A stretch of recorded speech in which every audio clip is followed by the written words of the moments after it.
주님의 팔에 안기는 시간이 되기를 바랍니다. 네, 오늘 우리 찬양대 수고 많이 하셨습니다. 주일학교가 11시로 옮기면서 찬양대원들이 이제 좀 빠지게 돼서 좀 숫자가 좀 모자란데, 여러분 중에 또 감동되는 분들이 같이 참여하실 수 있었으면 좋겠고, 우리 청년들은 한 달에 한 번은 같이 성가대에서 좀 찬양을 할 수 있도록 애써 주셨으면 좋을 것 같습니다. 할렐루야. 우리가 오늘 레위기 11장 말씀을 읽었는데요, 하나님이 거룩하니 너희도 거룩하라 라고 이렇게 말씀해 주고 있는데, 여러분 이 11장 말씀이 레위기 전체의 주제요, 요절이다 라고 얘기할 수가 있겠습니다. 우리가 믿고 있는 하나님이 거룩하기 때문에 그 자녀인 우리도 거룩한 삶을 추구하면서 살아가야 되는 줄 믿습니다. 예수님께서 그 죄된 삶에서 우리를 건져주시고 그 값진 그 희생을 하여서 우리를 건져주셨기 때문에 그 구원에 합당하게 우리는 거룩한 성도의 길을 걸어가야 되는 줄 믿습니다. 그러면 우리가 어떻게 거룩한 삶을 살아낼 수가 있을까라는 질문을 하게 되는데, 이 레위기서는 5가지의 제사와 또 7가지의 절기를 이렇게 얘기해 주고 있습니다. 5가지의 예배를 통해서 하나님께 나아갈 수 있다, 거룩해질 수 있다라고 얘기하고 있고, 7가지의 절기, 예수 그리스도를 통한 축복을 우리가 누려나갈 때 거룩한 삶을 향한 동기가 되어서 그 길로 나아갈 수 있다라고 이렇게 말씀해 주고 있습니다. 오늘은 그 다 다루기는 시간이 짧기 때문에 특별히 5가지 제사를 중심으로 같이 나누면서 우리가 어떻게 거룩한 삶을 살아갈 수 있는지를 배우는 시간을 가지려고 합니다. 여러분 오늘 우리 레위기서 17장 11절 말씀을 먼저 같이 한번 읽어보도록 하겠습니다. 우리 크게 같이 한번 읽어보죠. 앞에 나와 있으니까. 육체의 생명은 피에 있음이라. 내가 이 피를 너희에게 주어 제단에 뿌려 너희의 생명을 위하여 속하게 하였나니, 생명이 피에 있으므로 피가 죄를 속하느니라. 아멘. 여러분, 피가 죄를 속한다 라고 이렇게 말씀해 주고 있는데, 구약의 모든 제사와 제물은 예수 그리스도를 상징해 주고 있는 것입니다.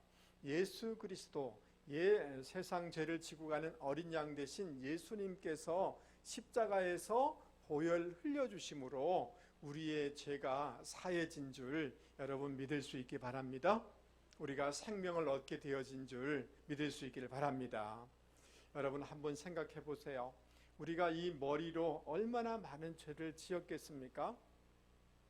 주님께서 우리의 이 머리로 생각으로 지은 죄를 없애기 위하여서 당신께서 친히 그 가시면류관을 쓰셔서 고통의 그 시간을 보내셨고 보혈을 흘려주셔서 우리의 생각으로 지은 모든 죄를 주님이 용서해 주신 것입니다. 여러분, 우리의 마음으로, 우리의 생각으로 지은 죄들이 얼마나 많이 있습니까? 이 생각으로 지은, 마음으로 지은 죄를 주님이 삭제하기 위하여서 로마 군병에서 창에 찔리셔서 당신의 모든 물과 피를 다 쏟으시면서 우리의 마음으로 지은 죄를 다 용서해 주셨다는 것입니다. 여러분, 우리가 이 몸으로, 이 몸뚱아리로 지은 죄들이 얼마나 많은지 모르겠습니다. 의의 병기가 돼야 되는데 불의의 병기가 되고 육신의 소욕 따라 살아서 이 몸으로 지은 죄들이 너무 많이 있습니다. 이 몸으로 지은 죄를 주님이 용서하기 위하여서 당신이 채찍에 맞으신 것입니다. 여러분, 채찍에는 나비라든지 쇠, 그리고 뼈 조각을 이렇게 끝에다 다는 것입니다. 그리고 군병이 아주 세게 내리칠 때 살점이 뚝뚝뚝뚝 뜯겨져 나가는 것입니다.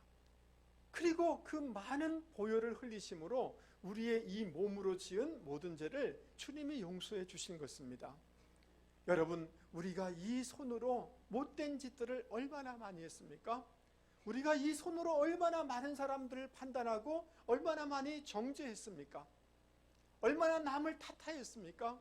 이 손으로 지은 죄를 없애기 위하여서 주님이 십자가상에서 그 대못에 박히셔서 고통을 당하신 것입니다. 보혈을 흘려주신 것입니다. 손으로 지은 모든 죄들을 다 덮어주신 것입니다. 여러분, 우리가 이렇게 양복을 입고 여기에 거룩하게 앉아있지만 우리의 삶의 행적을 들여다보면 어두운 곳에 얼마나 많이 갔는지 몰라요. 가지 말아야 될 곳에 곳이 너무 많습니다. 우리의 죄의 흔적은, 행적은 그게 드러난다고 하면 너무 부끄러워서 여기에 앉아있을 수 있는 사람은 아무도 없을 것입니다. 주님께서 이 우리의 죄의 흔적들을, 행적들을 다 덮기 위하여서 당신의 발에 대못이 박히셔서 보혈을 흘려주신 것입니다. 여러분, 피가 우리의 죄를 사해 주신다. 피가 우리에게 생명을 공급하여 주신다 라고 말씀하고 있는데, 여러분, 우리가 이 예수 그리스도의 십자가의 은혜에 대한 그 감사와 감격과 감동을 잊지 마실 수 있는 저와 여러분이 되실 수 있기 바랍니다. 그리고 우리가 얼마나 큰 죄인이었던가, 우리의 죄가 얼마나 많았는가를 여러분 잊지 마실 수 있기 바랍니다. 내가 죄인이고 내가 주님의 큰 은혜를 받았던 것을 우리가 깨닫게 될 때 우리는 거룩한 삶으로 나아갈 수 있게 되는 줄 여러분 믿을 수 있기를 바랍니다. 여러분, 한 자매가 있었습니다. 결혼을 했는데 늘 남편에게 구타를 당하는 것입니다. 결혼 초기에는, 연애 때에는 그래도 사랑한다고 말을 해주기도 하고 가까이 있어주기도 했지만 결혼한 후부터 엄청난 사진을 좀 나중에 좀 띄워주세요. 엄청난 그런 구타를 당하고 너무너무 힘든 거예요. 결국은 같이 살 수가 없어서 별거를 하게 되었습니다. 어린 두 아이를 데리고 집을 나오게 됐습니다. 너무너무 힘든 거죠. 여성 혼자서 아이 2명을 키우면서 양육하면서 살아가는 것이 보통 어려운 게 아니지 않습니까? 그리고 날마다 남편에게 매맞았던 것들이 떠올리니까 분노에 찰 수밖에 없었습니다. 근데 이 남편이 혼자 있어 보니 참 힘든 것입니다. 때로는 아이들이 그립기도 했습니다. 그래서 아내에게 편지를 쓰기도 하고 전화를 했습니다. 다시 집에 와서 살면 좋겠다라고 얘기하는 것입니다. 그때 이 아내가 아주 냉정하게 말을 하였습니다. 매몰차게 거절하였습니다. 나는 당신하고 살 수가 없습니다. 당신을 도무지 용서할 수가 없습니다. 라고 대답을 하는 것입니다. 그러니까 남편이 마지막에는 이렇게 얘기하는 것입니다. 내가 죽을지도 몰라. 내가 자살할지도 몰라. 라고 얘기를 하는 것입니다. 그때 아내가 이렇게 답을 냈습니다. 그렇다면 그렇게 하세요. 당신이 죽으면 당신의 유산이 다 우리 것이 됩니다. 마음대로 하세요. 죽든지 살든지. 이렇게 말했습니다. 여러분, 그 통화를 한 후 얼마 지나지 않아서 경찰서에서 연락이 왔습니다. 자기 남편이 죽었다는 거예요. 여러분, 이러한 사실을 알고 이 부인이 너무 죄책감에 시달리는 것입니다. 그리고 방황하였습니다. 그 외로움과 두려움, 죄책감을 이길 수 없어서 그냥 아무렇게나 사는 것입니다. 아무 남자나 만나고 살아가는 것입니다. 이러한 것 때문에 두 자녀가 너무 상처가 되는 것입니다. 그런데 시간이 지났는데 어느 날 이 여인이 완전히 변한 것입니다. 새 인생이 된 것입니다. 새 삶을 살게 된 것입니다. 자기 안에 그 엄청난 그 분노와 상처와 죄책감을 이길 수가 없는데 자기의 상처를 이겨낼 뿐만 아니라 많은 사람들을 위로해주는, 상처를 도와주는 상담자가 된 것입니다. 여러분, 이것을 넘어서 이분은 말씀을 가르치는 위대한 사역자가 됐습니다. 전 세계적으로 강의를 하시고 그리고 많은 책을 썼습니다. 여러분, 이분의 책을 제가 여러 권 가지고 있습니다.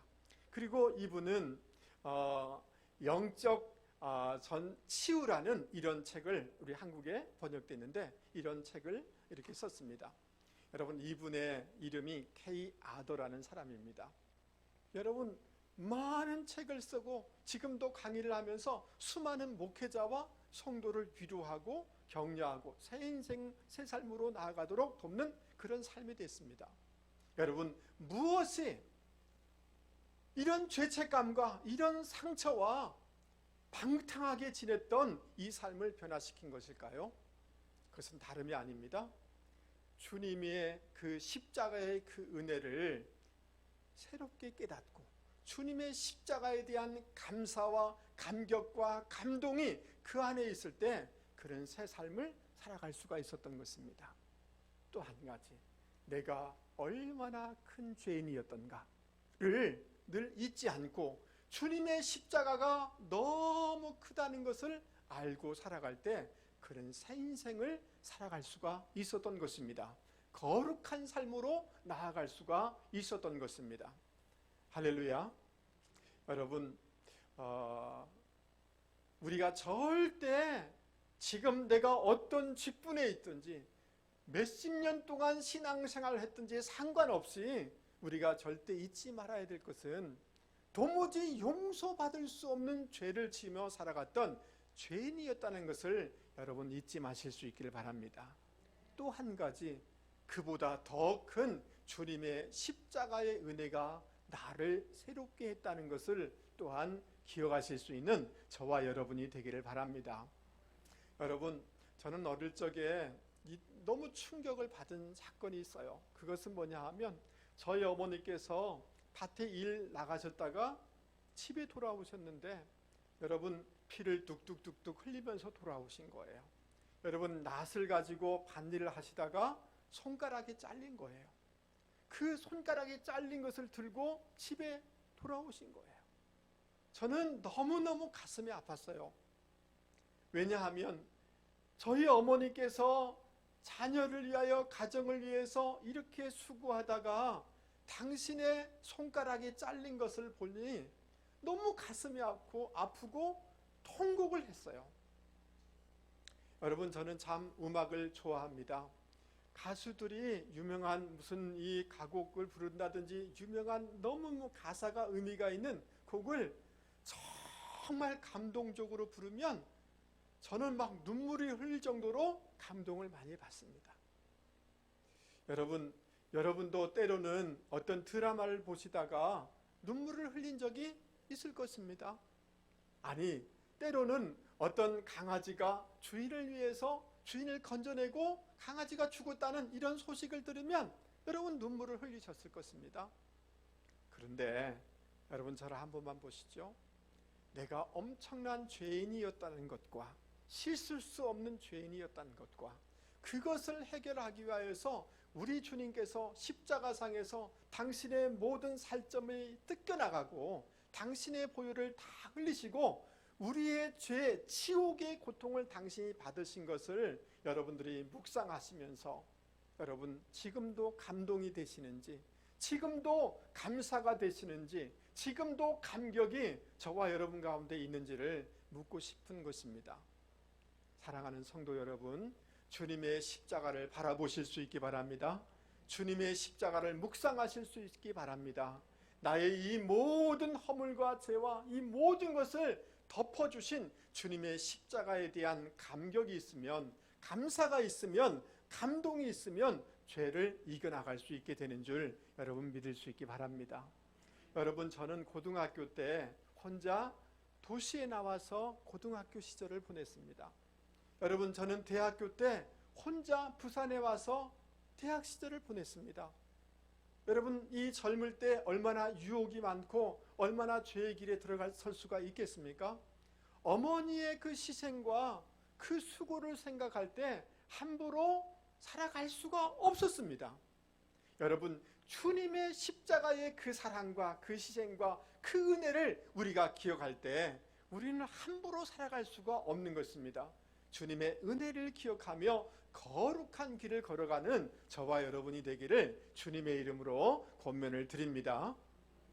여러분, 두 번째로 우리가 어떻게 거룩할 수 있는가? 5가지 제사를 통하여서 우리 가운데 주님이 말씀해 주는 것들이 있습니다. 여러분, 첫 번째 레위기서 1장 말씀해 보면 번제에 대해서 말씀해 주고 있습니다. 여러분, 앞에 한번 보시기 바랍니다. 레위기서 1장 4절 말씀, 4절 한번 보시겠습니다. 그는 번제물의 머리에 뭐 할지니? 안수할지니 그를 위하여 기쁘게 받으심이 되어 그를 위하여 속죄가 될 것이라. 그 다음 5절입니다. 그는 송아지 앞에 그 숫송아지를 잡을 것이요 아론의 자손 제사장은 그 피를 가져다가 회막문 앞에 제단 사방에 뿌릴 것이며, 이렇게 되어 있습니다. 여러분, 그 다음 6절입니다. 6절 같이 한번 읽어보죠. 시작. 그는 또 그 번제물의 가죽을 벗기고 각을 뜰 것이요. 할렐루야. 여러분, 번제는 흠없는 양이나 소, 염소를 하나님 앞에 완전히 드리는 것이 번제인 것입니다. 근데 번제를 드리기 전에 그 예배 드리는 사람이 짐승을 데리고 와서 하나님 앞에 나의 죄를 고백하는 것입니다. 그리고 그 어린 양 위에다가 손을 안수합니다. 그러면 나의 죄가 어린 양에게 전가가 되는 거죠. 그런 후에 여러분, 이 소나 염소나 어린 양을 잡게 되어집니다. 여러분, 우리가 자칫 생각하면 제물을 이 양을 데리고 오면 제사장이 잡아주겠지? 그렇지 않습니다. 오늘 말씀을 잘 보시기 바랍니다. 그 어린 양을 데리고 온 그 사람이 그 어린 양의 목을 따는 것입니다. 그리고 사지를 다 찢고 각을 뜨는 것입니다. 그리고 냄새나는 그 내장을 다 씻어내는 것입니다. 여러분, 그 제물을 드리러 온 죄인인 사람이 그 목을 따면서 그리고 사지를 각을 뜨면서 더러운 것을 씻어내면서 내가 나의 더러운 죄 때문에 내가 죽어져야 되는데 이 양이 죽는구나 라고 깨닫게 되는 거죠. 그리고 내가 죄인입니다. 대신 어린 양이 죽습니다 라고 하면서 하나님 앞에 제물을 드리는 것입니다. 그때 제사장이 그것을 받아들이고 그리고 온전히 태워서 하나님 앞에 올려드리는 것이 이게 하나님 앞에 드리는 제사의 방법인 것입니다. 여러분, 이것은 우리가 하나님 앞에 번제의 제사의 그 정신, 스피릿을 얘기해 주고 있는데 그것은 다름이 아니라 여러분, 저를 한 번만 보세요. 예배의 본질은 뭐냐 하면 내가 죽는 거예요. 말씀에 의해서 나의 사지가 다 다스려지는 것이 예배의 본질이라는 거예요. 여러분이 30년 동안, 아니 40년 동안, 아니 평생 동안 교회를 출석하고 예배를 드린다 할지라도 예배 시간에 내가 죽어지지 않는다면 그 예배는 성공한, 하나님이 연락한 예배가 아니라는 것을 여러분 기억하실 수 있기를 바랍니다. 예배는 와서 찬양대의 찬양을 감상하는 시간이 아닙니다. 목사의 설교를 감상하고 평가하는 시간이 아닙니다. 그것은 나를 죽이는 시간이 예배의 시간이라는 것을 여러분 기억하실 수 있기를 바랍니다. 여러분, 나를 완전히 부인하고 말씀이 나를 지배하고 말씀이 나의 모든 지체를 지배하게 될 때 여러분, 하나님이 연락하는 예배가 되어지고 내 삶은 거룩함으로 나아가게 된다는 것을 여러분 기억하실 수 있기를 바랍니다. 우리 옆에 사람한테 얘기하겠습니다. 집사님, 오늘 집에 가서 싸우면 안 됩니다. 누가 죽어야 됩니까? 할렐루야. 여러분, 날씨가 덥고 힘들고 이래 짜증이 나지만 예배의 정신을 오늘 이 예배 시간뿐만 아니라 나아가서 이번 한 주 동안 여러분, 누가 죽어야 돼요? 내가 죽어야 되는 것입니다. 할렐루야. 이것이 예배, 번제 예배의 스피릿이고 우리 주님이 그렇게 죽으셨던 것처럼 우리가 날마다 나를 죽여나갈 때 여러분 거룩한 하나님의 백성으로 성숙되어지고 성화되어지는 줄 여러분 믿을 수 있기 바랍니다. 여러분 저희 동네에 다 초가집이었잖아요. 양철집이 하나 있었어요. 그래서 우리는 그 할머니를 양철 할머니라고 불렀어요. 근데 돌아가셨어요. 장례 치렀는데 3일 만에 살아났어요. 여러분 그래서 동네에 소문이 났어요. 양철 할머니 살아났다. 성질이 얼마나 더러운지 그 집을 지날 때 우리는 너무 무서웠어요. 그 앞에 소리를 지르니까. 그 할머니가 살아나서 우리는 무서웠어요. 우리 옆에 사람한테 얘기하겠습니다. 집사님 살았습니까? 죽었습니까? 여러분 이제 나이도 됐으니 신앙생활 한 지도 꽤 됐으니 여러분 누가 죽어야 되겠어요? 우리가 죽어야 되는 줄 믿습니다. 번제의 스피릿을 가지고 살아갈 수 있는 저와 여러분이 되실 수 있기 바랍니다. 레위기 2장에 보면 소제가 나오게 되어지는데요. 소제는 가루를 곡식을 아주 빻아서 완전히 가루로 만드는 거예요.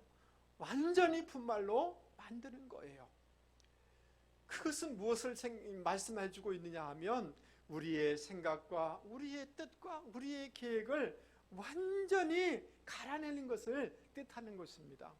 이 소제의 예배를 드릴 수 있는 저와 여러분이 되실 수 있기 바랍니다. 그리고 그 가루에다가 고운 기름과 유향을 섞어서 넣어서 섞는 것입니다. 고운 기름과 유향은 값진 거예요.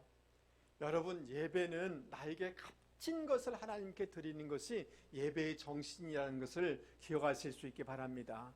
내가 시간이 되면 예배 드리고 안 되면 안 드리고 남아 도는 것으로 예배를 드리는 것은 예배가 아닙니다. 나의 가장 값진 것을 가장 우선적으로 하나님 앞에 드리는 분들이 되실 수 있기를 바랍니다.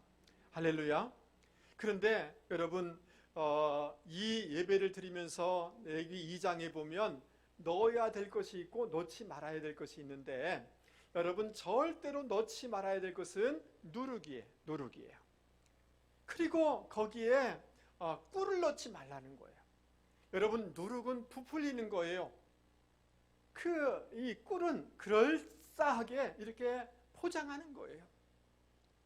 여러분 예배를 드리고 교회에 나오면서 나를 부풀리고 나를 드러나게 해서는 안 되는 것입니다.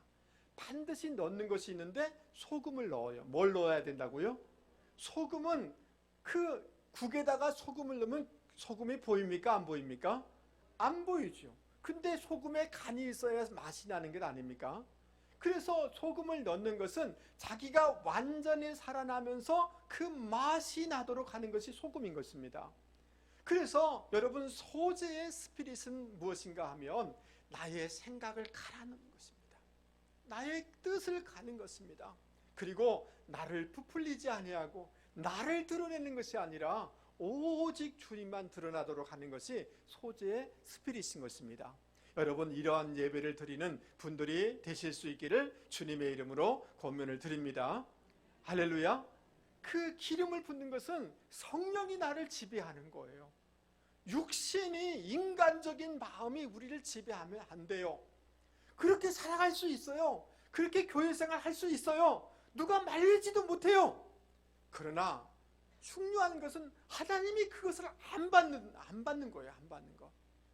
그러면 누가 손해되는 거예요? 누가? 인간적으로 신앙생활하고 자기 혈기대로 신앙생활하면 그거는 우리는 옆에 있는 사람들은 아이고 저 사람 이렇게 하고 끝내요. 하나님이 받으셔요? 안 받으셔요? 안 받는 거예요. 그래서 여러분 성령에 의해서 다스려지고 늘 자기를 숨기는 이런 마음을 가지고 신앙생활하는 분들이 되기를 주님의 이름으로 권면을 드립니다. 그러면 거룩한 삶으로 성화의 삶으로 성숙의 삶으로 나아가게 되는 것입니다. 레위기 7장에 보면 화목제물이 나옵니다. 여러분 우리 주님께서 로마서 5장에 보면 하나님과 우리 사이가 원수되었는데 주님이 화목제물이 되심으로 하나님과 우리 사이를 화목케 하셨다 라고 이렇게 말씀해 주고 있습니다. 고린도서에 보면 우리로 하여금 화목해 하는 자가 되라 라고 말씀하는 이런 부분도 있습니다. 여러분, 그 화목제는 감사제예요. 따라서 화목제는 감사제입니다. 하나님과 가까이 가려고 하는데 중요한 마음이 있는데, 그것은 뭐냐면 가까워지는 제일 중요한 것은 마음이에요. 근데 그 마음에 감사하는 마음이 있어야 되는 거예요. 무슨 마음? 여러분, 목회자와 여러분 사이가 가까워지기를 원하십니까? 그러면 감사한 마음 가져보세요. 왜 아멘 안 했습니까? 우리 목사님 감사해 라고 하는 순간 여러분 감사의 눈으로 바라보면 굉장히 소중하고 가까워집니다. 여러분 부부지간에도 가까워지기를 원하십니까? 정말 우리 부인 너무 고생해, 정말 감사해, 고마워하는 순간 가까워지는 거죠. 남편이 부족함이 많지만 참 우리 남편 너무 고생 많아, 참 감사해 라고 할 때 화목해 되어지는 줄 여러분 믿을 수 있기 바랍니다. 주님에 대한 감사를 회복할 때 하나님과 가까워지게 된다는 것을 여러분 기억하실 수 있기를 바랍니다. 그런데 여러분, 이 화목제의 중요한 것은 뭐냐 하면 번제는 다 태워서 하나님 앞에 드려버려요. 다른 것들은 하나님께 드릴 것이 있고 또 제사장 몫이 있어요.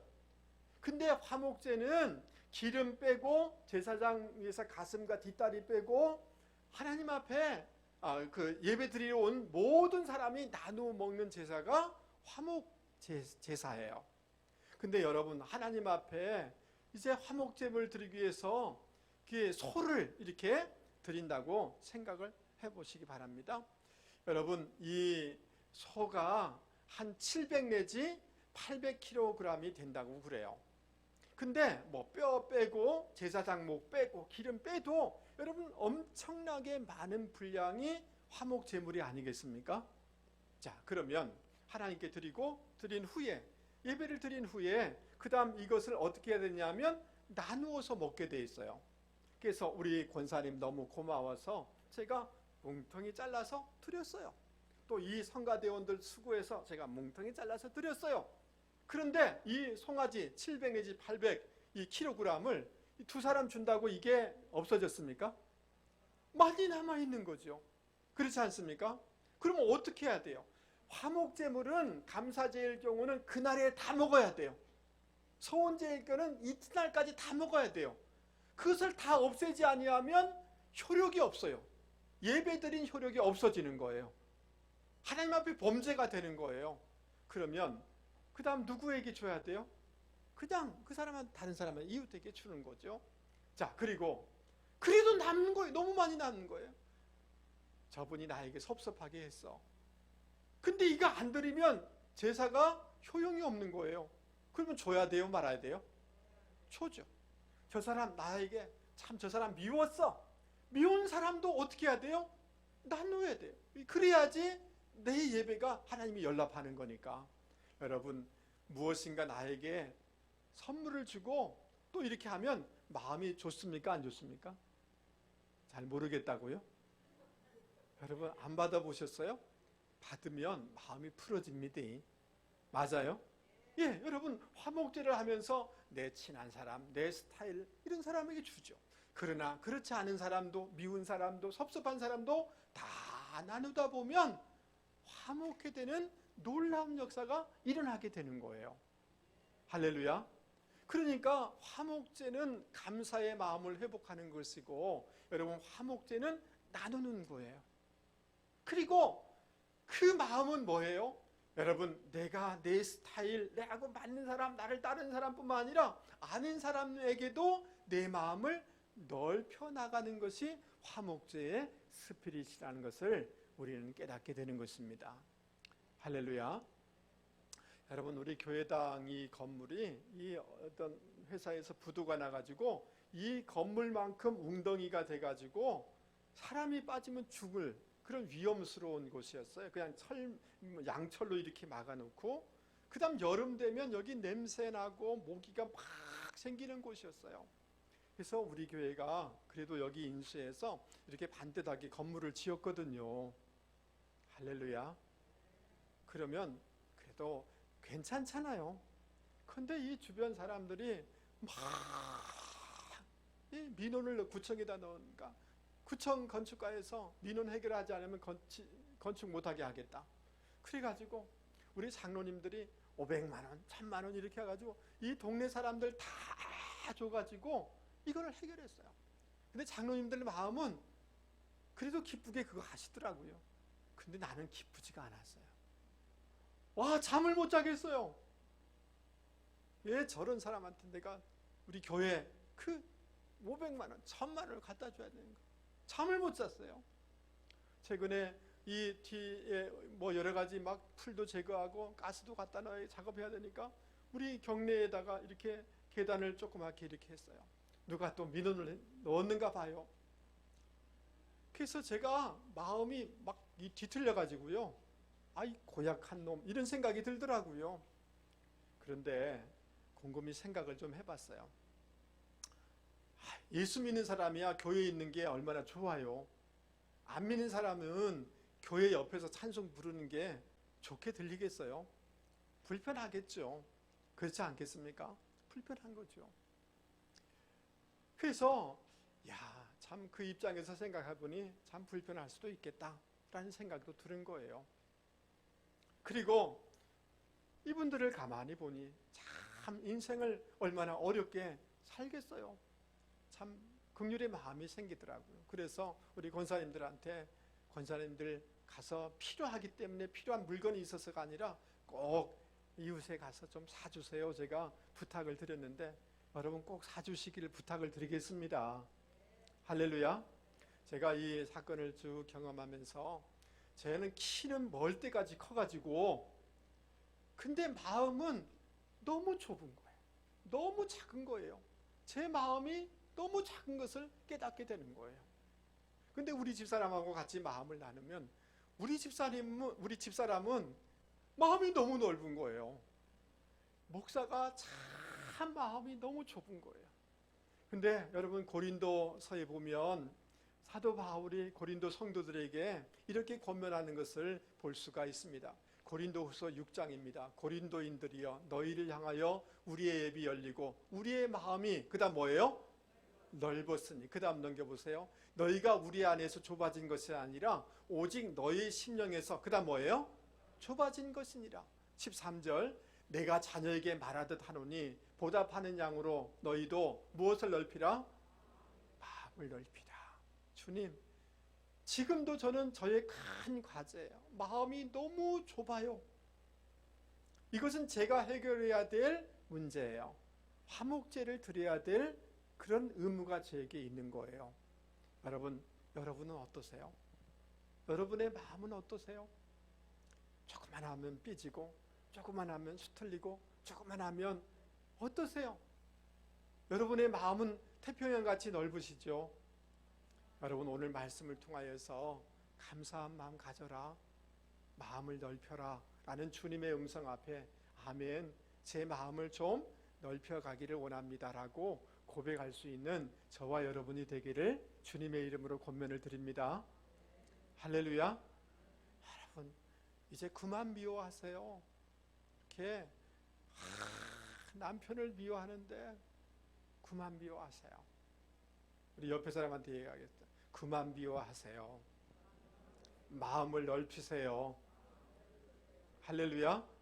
여러분 이 스피릿으로 내가 감사함만 가져야 되겠다, 마음을 넓혀가야 되겠다라고 할 때 거룩하게 되어지고 성숙하게 되는 줄 여러분 믿을 수 있기를 바랍니다. 네 번째 속죄제에 레위기 4장에 나와 있습니다. 하나님의 계명을 어길 때, 하나님의 뜻을 어길 때 드리는 제사가 속죄제인 것입니다. 여러분 그런데 레위기 15장 31절에 이상한 말씀을 하는 것을 볼 수가 있습니다. 너희는 이와 같이 이스라엘 자손이 그들의 부정에서 떠나게 하여 그들 가운데 있는 내 성막을 그들이 더럽히고 그들이 부정한 중에서 죽지 않도록 할지니라. 할렐루야. 여러분 저를 한 번만 보시죠. 죄는 하나님과 우리 사이를 관계를 불편하게 합니다. 멀어지게 합니다. 죄는 여러분 관계를 멀어지게 합니다. 죄는 우리의 환경이 악순환되게 만듭니다. 근데 죄는 거기서 멈추지 아니하고 하나님의 거룩한 성전을 더럽게 한다는 거예요. 그리고 결과적으로 죄는 우리를 죽게 한다는 거예요. 그래서 여러분, 이 속죄제를 드림으로 말미암아 하나님과의 관계가 풀어져야 되겠고, 하나님의 성전이 거룩해지도록 해야 되겠고, 속죄제를 드림으로 생명을 얻어야 된다 라고 말씀해주고 있는 것입니다. 할렐루야, 할렐루야. 예, 여러분, 예수님의 십자가의 은혜는 우리의 죄로 말미암는 모든 독과 저주를 다 끊어내게 되는 줄 믿습니다. 그래서 우리가 그 은혜를 받았기 때문에 속죄제를 드린다는 것은 더 이상 죄에 머물지 않아야 된다는 것입니다. 할렐루야. 죄를 짓는 것은 내 자신을 망가뜨리고, 죄는 우리의 가정을 망가뜨리고, 죄는 부부관계를 망가뜨리고, 죄는 공동체를 망가뜨리기 때문에 죄와 결별해야 된다. 그것이 속죄제의 스피릿이라는 거예요. 할렐루야. 여러분, 저는 이제 목회를 한 지 이제 30년이 다 됐어요. 꽤 그래도 목회 생활을 했어요. 지금까지 목회 생활을 하면서 이렇게 가만히 봤는데, 여러분 저를 한 번만 보세요. 때로는 이런 분들이 계세요. 목사님, 당분간 좀 제가 바빠서 신앙생활, 예배생활 못하겠어요. 왜요? 내 직장이 생겨서 그렇습니다. 그래요? 그게 무슨 일을 하세요? 무슨 일인데요? 라고 하면 주저해요. 근데 반드시 어떤 죄와 연관이 돼 있어요. 불의와 연관이 돼 있어요. 술과 연관이 돼 있어요.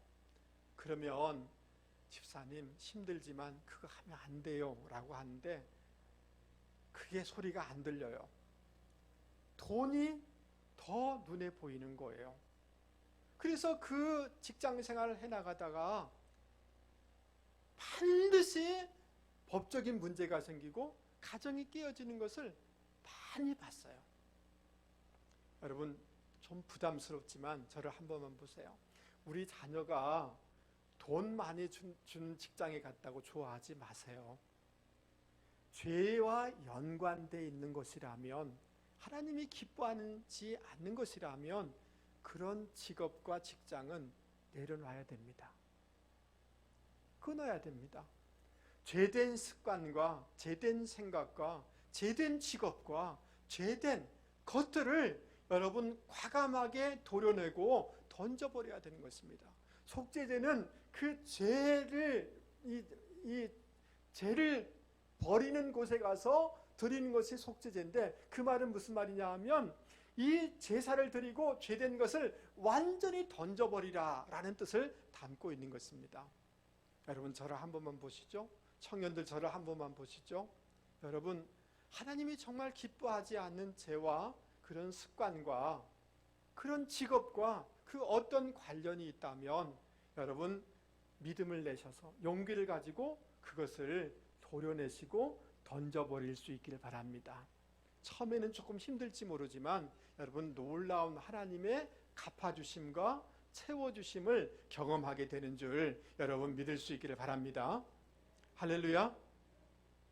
다섯 번째, 마지막 이 속건제에 대해서 생각해 보려고 합니다. 속건제는 뭐냐 하면 여러분 저를 한 번만 보세요. 속죄제는 하나님께 범죄했을 때 드리는 제사예요. 근데 속건제는 다른 사람에게 피해를 줬거나 하나님의 성물에 손해를 끼쳤을 때 드리는 제사가 속건제예요. 따라서 보세요. 속건제. 여러분, 다른 사람에게 피해를 끼치는 것에 대해서 오늘 현대 그리스도인들은 아무렇지 않게 생각하는 경향이 너무 많아요. 여러분, 밀양이라는 영화를 보면 여러분 아이를 유괴해서 죽이고 난 다음에 자기의 감옥에서 스스로 은혜 받았다라고, 하나님 내 용서해 주셨습니다라고 하니까 그 어머니가 막 미쳐버리잖아요. 그게 오늘 현대의 한국의 그리스도의 모습을 그냥 보여주는 거예요. 여러분, 속건제는 뭐를 얘기하냐면 남에게 피해를 끼쳤으면 그거를 갚아야 된다라고 말씀해 주고 있는 거예요. 할렐루야. 성물, 하나님의 것들을 여러분 11조는 하나님의 것인 줄 믿습니다. 11조를 내 마음대로 하면 안 돼요. 하나님의 것이에요. 그거 훔치면 안 돼요. 그래서 이 속건제를 쭉 읽어보면 너 계속해서 더 갚아야 돼. 너에게 손해가 돼. 라고 이렇게 말씀해주고 있는 것입니다. 여러분, 저는 이제 목회를 하면서 정말 제가 존경하는 장로님 몇 안 되는데 한 분이 계셨는데, 제가 부목사 때 그 교회 섬기는 장로님이셨어요.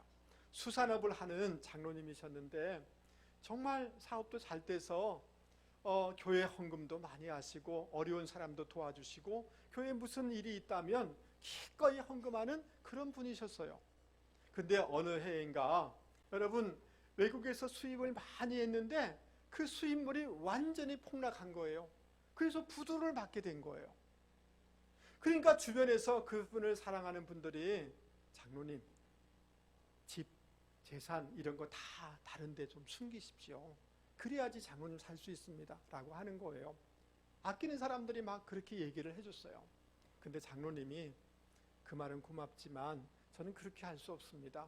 다른 사람에게 피해를 끼칠 수 없습니다. 그래서 그 모든 것을 털어서 다 빚을 갚았어요. 심지어 사시는 집까지 다 팔아서 갚았어요. 아무것도 없지요. 왜 그렇게 미련하게 하는가라고 얘기할지 모르지만 이분은 속건제의 의미를 알고 계셨던 거예요. 그리고 이분은 참 아무것도 없지만 교회 오셔요. 그리고 기도 생활 하세요. 그리고 고 목사님 수고 많으세요. 제가 기도하고 있어요. 힘내세요. 너무 감사해요. 그러는 거예요. 그 장로님 목소리만 들어도 그냥 말만 들어도 은혜가 되는 거예요. 여러분 그 사업했던 사람들이 빚을 다 갚지 못해도 그분의 모든 것을 알기 때문에 됐다고 얘기해줘요. 장로님 건강 챙기세요. 그러는 거예요. 안 믿는 사람들이 이 장로님을 존경해요. 할렐루야. 목사인 저는 정말 목사보다 더 훌륭한 장로님을 볼 때마다 존경할 수밖에 없었어요. 근데 여러분 그렇게 하면 하나님이 은혜 주실 줄 믿습니다. 하나님께서 그 자녀 손들을 통해서 은혜와 복을 주시는 것을 볼 수가 있었어요. 사랑하는 성도 여러분, 우리는 예수를 믿는 사람으로 주변에 피해를 끼쳐서는 안 되는 줄 믿습니다. 우리가 정말 어려워서 갚을 수 없을 때가 있죠. 갚을 수 있다면 갚으세요. 아멘 하시죠? 정말 어려워서 갚을 수 없다면 진지하게 진심을 가지고 사과를 드리고 내가 이렇다고 미안하다고 그렇게 말을 할 수 있는 분들이 되기를 바랍니다. 할렐루야. 여러분 저를 한 번만 보세요. 본질적으로 여러분의 건강은 여러분의 것이 아닙니다. 여러분의 시간도 여러분의 것이 아닙니다.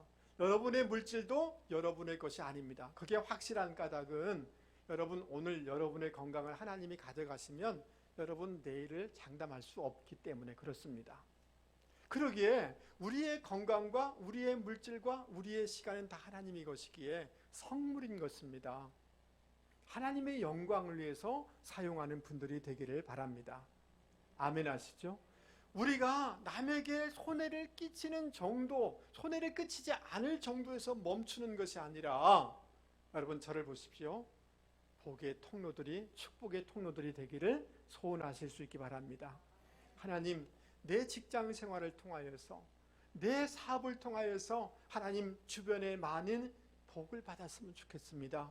이런 마음으로 사업을 해나갈 때 하나님은 우리를 기뻐하시고 우리는 거룩해지게 되는 것이고 하나님의 선순환의 축복을 부어주실 줄 여러분 믿을 수 있기를 바랍니다. 말씀을 마치려고 합니다. 사랑하는 성도 여러분, 하나님이 거룩하니 우리도 거룩하라 라고 말씀하십니다. 주님의 그 십자가를 통해서 우리를 구원하였으니 거룩한 성도의 삶을 살아가라 라고 말씀해주고 있습니다. 여러분 우리가 얼마나 큰 죄인이었다는 것과 주님의 십자가의 은혜에 대한 감사와 감격과 감동을 잊지 마실 수 있기 바랍니다. 그것을 잊지 아니하면 우리는 함부로 살아갈 수가 없게 되는 줄 믿을 수 있기를 바랍니다. 예배의 스피릿을 회복할 수 있는 저와 여러분이 되기를 바랍니다. 아멘. 저를 한 번만 보세요. 오늘 예배에 나오신 여러분, 저를 포함하여서 오늘 점심때 밥 먹다가 싸우지 마세요. 주차장에서 싸우지 마세요. 내가 먼저 가려고 했는데 왜 먼저 가세요? 오늘 집에 가서 싸우면 안 되십니다. 예배는 누가 죽는 거예요? 예배를 잘 드린 내가 죽는 겁니다. 번제 예배를 드릴 수 있는 저와 여러분이 되기를 바랍니다. 너무 자아가 살아있어요. 밀가루가 이 반죽이 안 돼요. 우리의 생각이 빠지고 가루가 돼야 되겠고 내가 숨겨져야지 하나님이 드러나는 줄 여러분 믿을 수 있기 바랍니다. 아멘. 우리의 마음을 넓혀야 되겠습니다. 남편의 마음이 넓어져야 된다고요? 예배드린 우리의 마음이 넓혀져야 되는 줄 믿을 수 있기 바랍니다. 아멘. 죄를 어떻게 하실랍니까? 죄를 어떻게 하실랍니까? 끊어내시고 던져버릴 수 있기를 주님의 이름으로 권면을 드립니다. 아멘. 따라서 보겠습니다. 하나님, 내 건강과 은사를 통하여 사업을 통하여 축복의 통로가 되기를 원합니다. 여러분 때문에 여러분 가문이 복받는 역사가 있기를 바랍니다. 이런 마음으로 살아갈 때 거룩한 하나님의 백성의 삶이 되어질 줄 여러분 믿을 수 있기 바랍니다. 여러분 정말 제가 여러분에게 권면합니다. 저를 한 번만 보세요. 중직자 여러분 하나님께 예배의 스피릿을 회복하실 수 있기 바랍니다.